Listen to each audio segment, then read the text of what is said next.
자, 이번에는 뭘 해볼 거냐면, 자, 제가 여기다가 인풋이라 써볼게요. 인풋.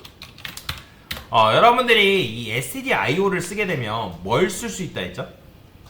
그렇죠. 스탠다드 인풋 아웃풋이기 때문에 인풋과 아웃풋, 즉 표준 입출력에 관한 모음이라고 말씀드렸잖아요. 그래서 여러분들이 printf가 뭐예요? 얘는 표준 출력인 거고, 그 다음에 뭐 아직 안 배운 scanf라는 게 있습니다. 이게 바로 뭐다? 얘가 표준 입력이에요. 표준 입력. 그래서 scanf에 대해서 조금 더 설명을 드리려고 하는데, 자, 그러면 여기다가 input이라 썼을 때 제가 여기다가 printf라 쓸게요. 자, 이런 식으로 썼어요.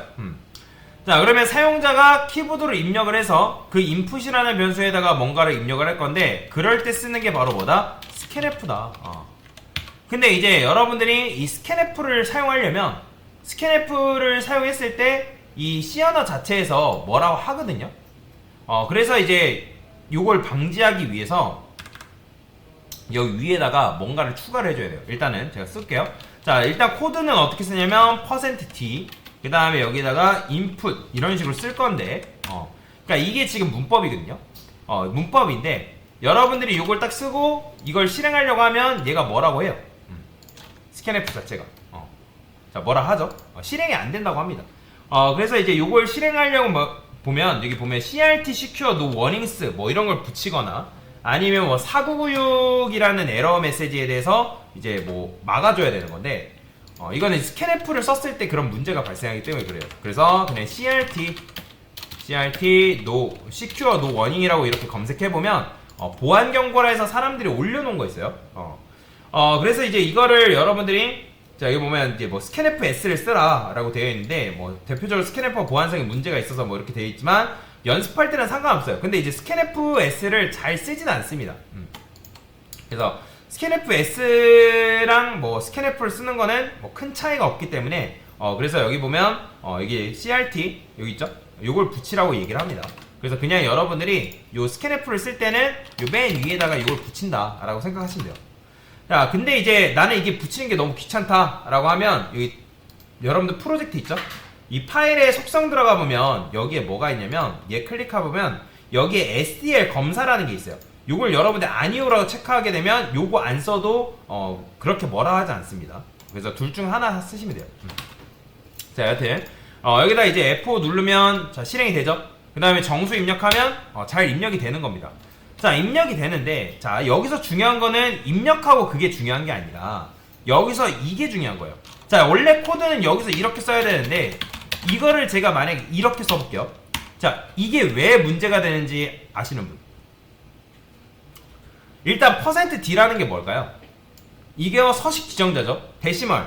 이거는 하나의 요구사항이에요. 뭘 달라고? 그렇죠. 정수를 달라. 그러면 제가 여기다 %f라 썼어요. 그럼 뭐 달라는 거예요? 그렇죠. 실수 달라는 거예요.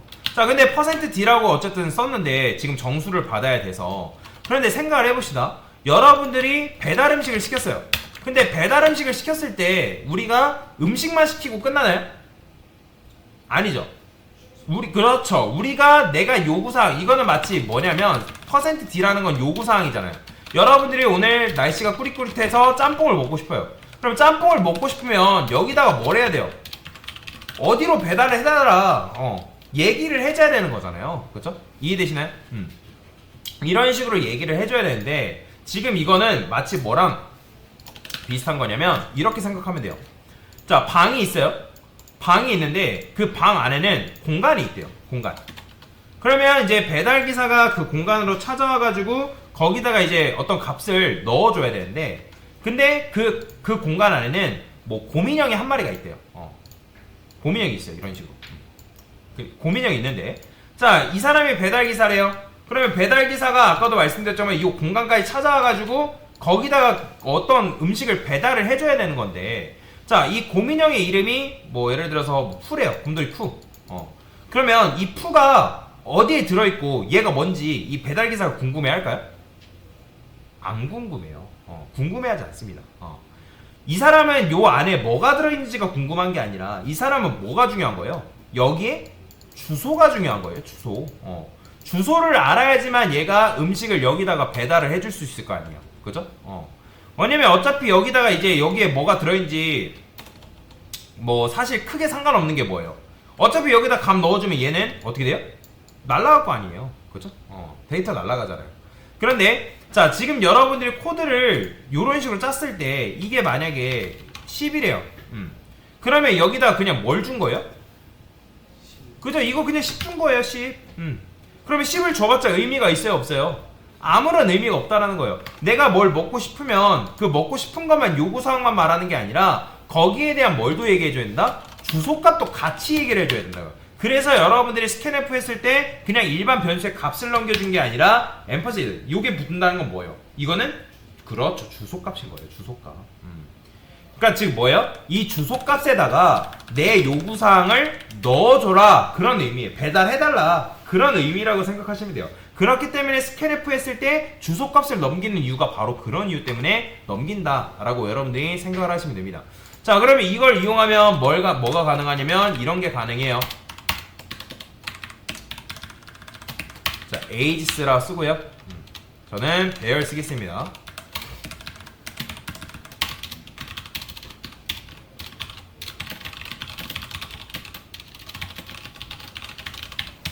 자, 첫 번째라고 쓸게요.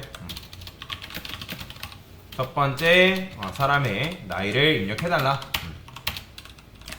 자 그러면 여기서 이제 이렇게 썼을 때 자 여기다가 여러분들이 ages라 쓰고 ages라고만 쓰면 이거 될까요 안 될까요? 이거 돼야 안 돼요? 되긴 하겠죠. 그죠? 자 이건 뭐예요? 0번째 사람한테 넣는 거잖아요. 그런데 제가 한 사람을 더 입력을 할 거예요. 근데 여기서 이렇게 쓰면 돼야 안 돼요? 왜 안 되죠? 그렇죠. 이거는 그냥 여러분들이 어떻게 한 거예요? 자, 4312. 그러니까 4번 지금 여러분들이 4바이트 공간이 3개가 있는 건데 여기서 이제 4바이트 공간이 자, 이렇게 해볼게요. 좀 크게 합시다. 자, 스택이 있어요. 자, 이런 식으로 되어 있대요. 그러면 우리가 이 공간에다가 여기 0번째 공간이 1번째 공간이 2번째 공간인데 각각 값을 넣어줘야 되는데 여러분들이 여기다가 그냥 ages라고만 써보면 뭐예요? 0번째 공간에다가만 값을 넣는 거예요. 그러면 여기가 계속 어떻게 되겠어요? 값이 요 부분만 바뀔 거 아니에요. 그죠? 그러면 여기다가 이제 여러분들이 자 맞춰보세요. 자 이거 돼야 안 돼요? 이건 될까요? 안 되죠. 이거 왜 안 되죠? 그렇죠. 이건 그냥 값 준 거예요. 값. 그러면 얘는 값을 주면 안 되고 얘는 지금 요거의 줄임 표현인 거잖아요. ages 플러스 요거랑 요거는 완전히 똑같죠. 그렇죠? 그러면 아까도 말씀드렸죠. 그 방 안에는 뭐가 들어있는지가 중요한 게 아니라 그 방의 주소가 중요하다고 말씀드렸잖아요. 그러면 여기서 어떻게 하겠어요? 이렇게 넘겨줘야죠. 그죠? 그러면 얘는 뭐랑 똑같은 거예요? 이렇게 쓴 거는 그냥 ages랑 쓴 거랑 똑같은 거. 이렇게 쓴 거랑 똑같은 거고 그 다음에 또 뭐랑 똑같은 거예요?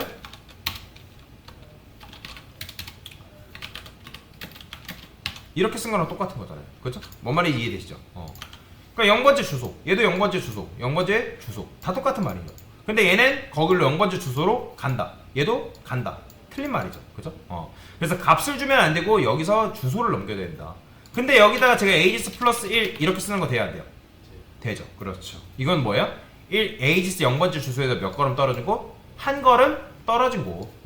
그 다음에 제가 세 번째 사람 같은 경우도 이렇게 자 이런 식으로 입력해주면 지금 우리가 입력을 몇 번 받는 거예요? 총 3번 받을 수 있겠죠. 자 그러면 제가 반복문을 이용해서 i는 3 자 이런 식으로 쓸 거예요. 그 다음에 int number i 플러스 1이라 쓸 거고요. 퍼센트 2번째 사람의 나이 그 다음에 여기다 어떻게? 넘버 써주고 그 다음에 ages의 i번째 자 이렇게 쓰는 거 가능하다 불가능하다? 가능하다. 자 그러면 실행해 볼게요. 이제는 이제 한 번 받는 게 아니라 3번 받습니다. 총. 자 나이 11 12 13 자 잘 나오죠. 그죠? 1번째 사람, 2번째 사람, 3번째 사람의 나이를 이런 식으로 받을 수 있다. 자, 그래서 중요한 건 뭐예요? 여기서 이제 이렇게 쓴 거랑 이렇게 쓴 거랑 똑같다.